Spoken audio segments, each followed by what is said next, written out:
En la física, muchas veces nos toca a nosotros o nos encontramos con problemas en los cuales necesitamos tomar derivadas de segundo orden. ¿Está bien? Entonces, vamos a ver los que son las operaciones integrales de segundo orden. Vamos a ver dos casos, o en todo caso vamos a tener dos puntos de partida. Vamos a decir, a partir del campo escalar U. Es decir, nosotros tenemos un campo escalar. Sobre este campo escalar nosotros sabemos de que podemos aplicar un operador diferencial de primer orden. Entonces nosotros vamos a tener un campo U. Esto ya es un campo vectorial.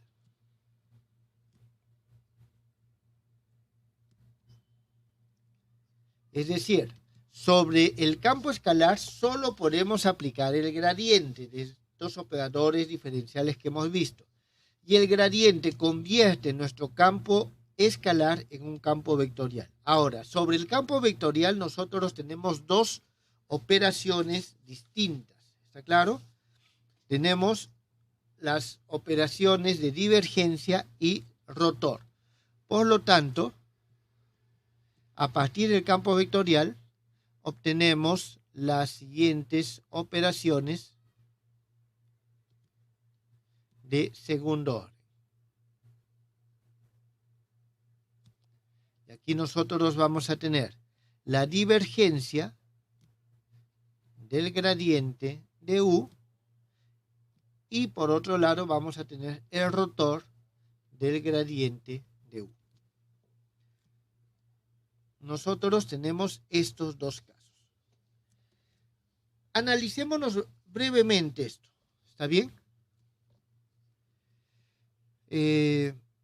Voy a poner así, luego de un breve análisis,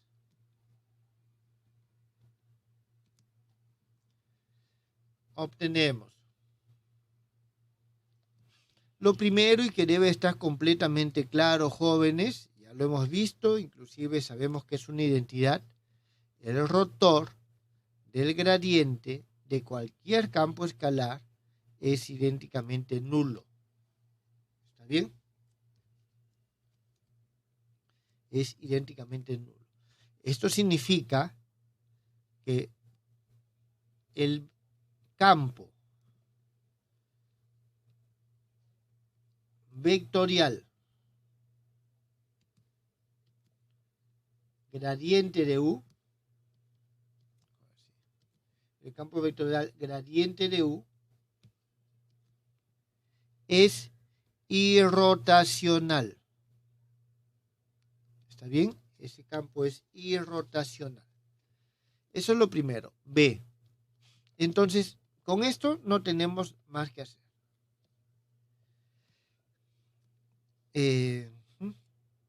La operación de segundo orden, divergencia del gradiente de U,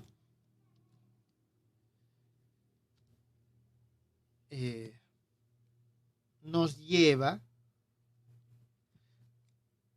a un nuevo campo escalar. Nos lleva a un nuevo campo escalar. ¿Está bien? Este nuevo campo escalar, ustedes saben muy bien que tiene un nombre, un símbolo especial. Es nabla al cuadrado de U. Esto no es otra cosa que la divergencia del gradiente de U. Y es un operador de segundo grado. Es un operador de segundo orden. Entonces, nosotros aquí vamos o debemos de calcular primero el gradiente de U y sobre ese gradiente aplicar la divergencia. Aquí nosotros vamos a tener, digamos, B1 en coordenadas cartesianas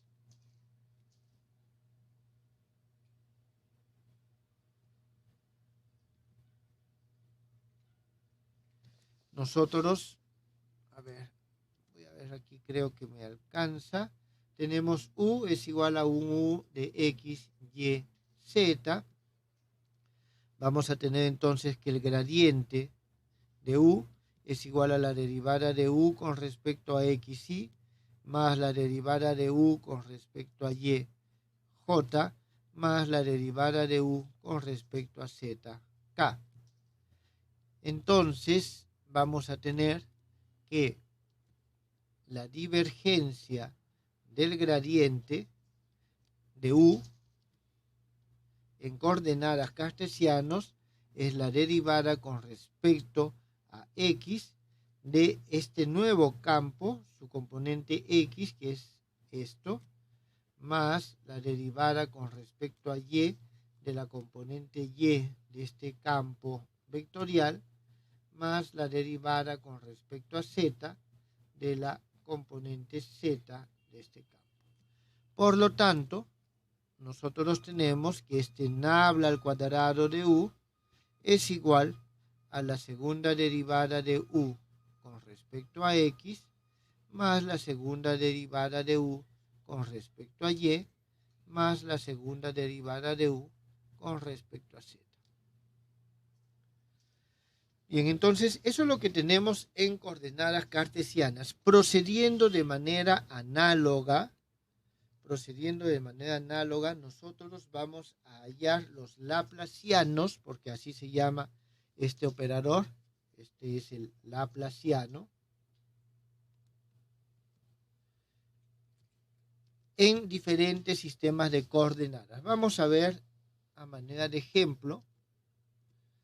Voy a poner B sub 2 en coordenadas cilíndricas. Ustedes lo hacen para coordenadas cartesianas. Nosotros vamos a tener que el gradiente de U es igual a la derivada de U con respecto a R sub R más 1 sobre el H sub phi, que es 1 sobre R, derivada de U con respecto a phi de sub phi, más la derivada de U con respecto a Z e sub Z. Disculpen. Entonces, nosotros tenemos eso. Ahora, acordémonos cómo es que nosotros tomamos la divergencia en este caso. ¿Está bien? La divergencia en este caso.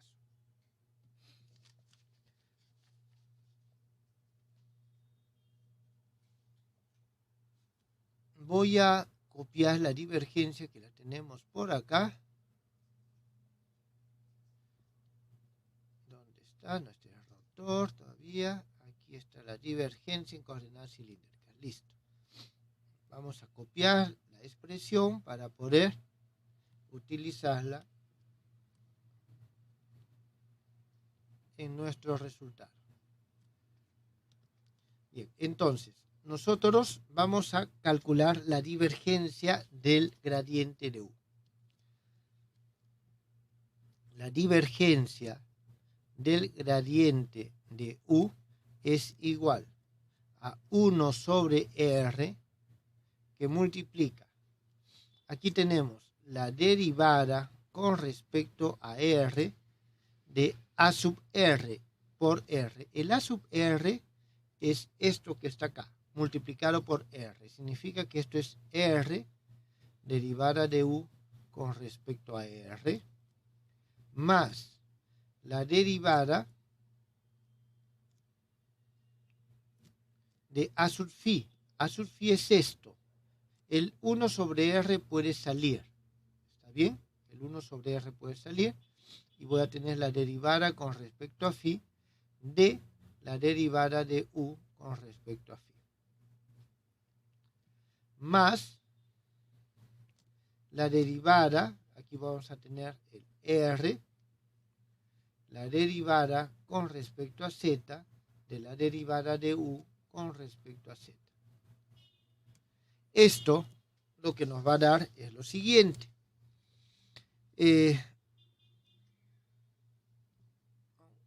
Sí, lo voy a dejar de esta forma. 1 sobre R, la derivada con respecto a R, de R, la derivada de U con respecto a R, más. Se suele colocar de esta forma.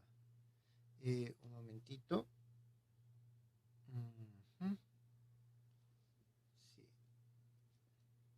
Vamos a tener 1 sobre R al cuadrado,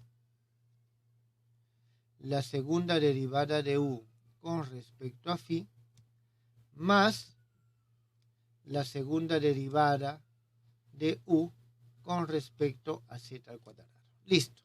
Entonces, esto es el laplaciano, ya lo escribo aquí, entonces, el nabla al cuadrado de U en coordenadas cilíndricas. Voy a escribir simplemente en coordenadas esféricas el resultado. En coordenadas esféricas, nosotros vamos a tener lo siguiente.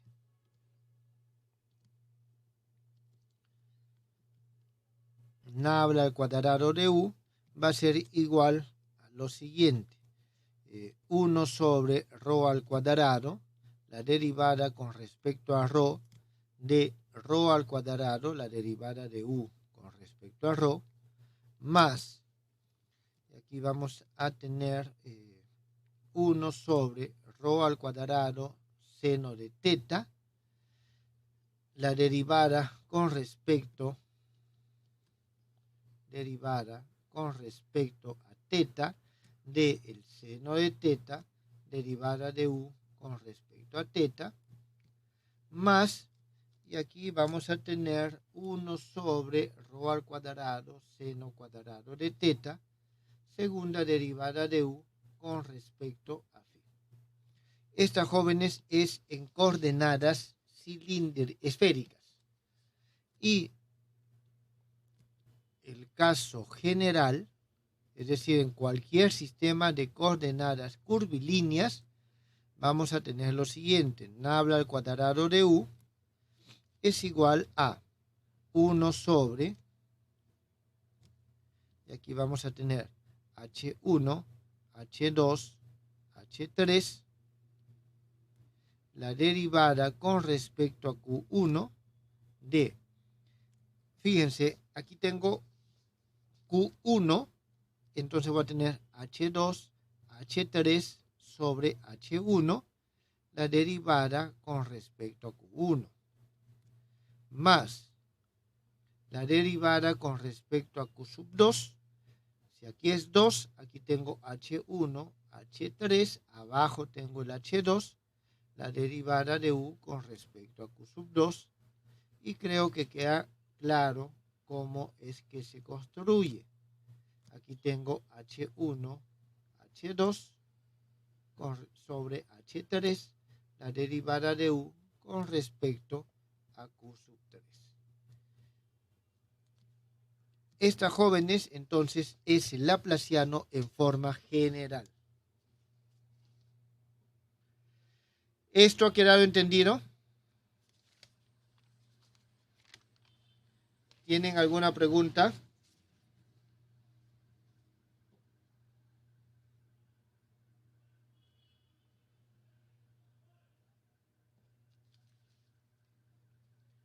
Bien, estas son las operaciones diferenciales de segundo orden que surgen a partir del campo escalar. Es lo que hemos dicho. ¿Está claro? Entonces, vamos a ver lo siguiente. 2. A partir del campo vectorial. Nosotros vamos a tener lo siguiente. Tenemos un campo vectorial A, con la forma que le venimos dando. Entonces, nosotros tenemos lo siguiente. Tenemos la divergencia de A, operaciones de primer orden, y tenemos el rotor de A. Esto, la divergencia de A, nos da un escalar, es decir, esto es un escalar y esto es un vector. Entonces, sobre un escalar, lo único que yo puedo aplicar es un gradiente. Entonces, en segundo orden, nosotros vamos a tener aquí gradiente de la divergencia de A. ¿Está bien? Solamente esto, gradiente de la divergencia. Sobre el campo vectorial, nosotros sí podemos aplicar dos. Aquí vamos a tener la divergencia del rotor de A y vamos a tener el rotor del rotor de A. Esta operación, la operación divergencia del rotor de A,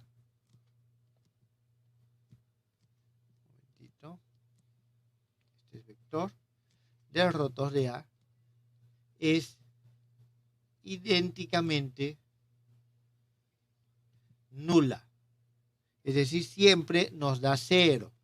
Divergencia del rotor de A es idénticamente igual a cero. No importa, para cualquier campo vectorial esto siempre es igual a cero. Bien, esto se puede comprobar operando directamente. ¿Está bien? Operando directamente. Así que no lo voy a realizar en este momento. Ahora, el gradiente de la divergencia nos da lo siguiente. Gradiente de la divergencia de A nos va a dar lo siguiente.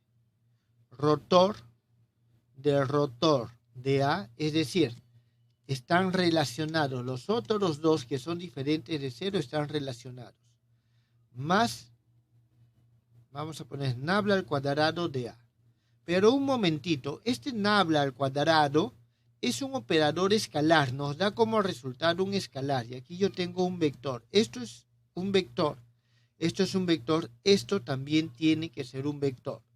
Entonces, ¿dónde este nabla al cuadrado de A no es otra cosa que nabla al cuadrado de AX y más nabla al cuadrado de AYJ más nabla al cuadrado de AZK. Esto, jóvenes, sale de las identidades vectoriales que hemos hecho ya anteriormente, cuando hemos visto en la notación tensorial, sale esta identidad y esto se demuestra simplemente reemplazando directamente las expresiones, que son bastante amplias. Jóvenes, ¿tienen alguna pregunta?